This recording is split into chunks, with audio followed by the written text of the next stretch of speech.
মুন্সিগঞ্জের গজারিয়ায় ভয়াবহ অগ্নিকাণ্ডে ৩টি পরিবারের বসতঘর পুড়ে ছাই হয়ে গেছে। বৃহস্পতিবার রাত 11:30টার দিকে গজারিয়া উপজেলার বালুয়াকান্দি ইউনিয়নের বড় রায়পাড়া গ্রামে এই ঘটনা ঘটে। খবর পেয়ে ফায়ার সার্ভিসের 2টি ইউনিট স্থানীয়দের সহযোগিতায় দ্রুত আগুন নিয়ন্ত্রণে আনে।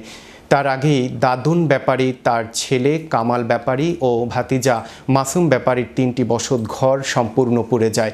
ক্ষয়ক্ষতির পরিমাণ নিয়ে ভুক্তভোগীরা প্রায় 20 লাখ টাকা দাবি করলেও ফায়ার সার্ভিস প্রাথমিকভাবে প্রায় 12 লাখ টাকার ক্ষতির কথা জানিয়েছে। আগুনের সূত্র নির্ধারণে তদন্ত চলছে।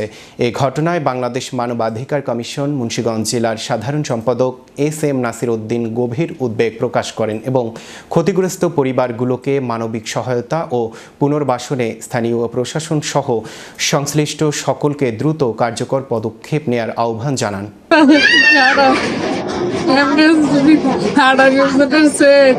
তারপরে ঝাপটা কানের দুল এই টাকা সেটাই জায়গায় না রাইখে দুয়ে দেয় বড় মাসুম ভাইয়ের ঘরে মেঝে আগুন লাগছে।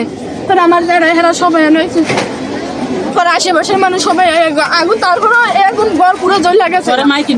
পরে মাইকিং করছে, এই মানুষ গেছে। পরে এই আগুনটা যেমন মিনিটের ভিতরে শেষ, 2 মিনিটের ভিতরে ঘর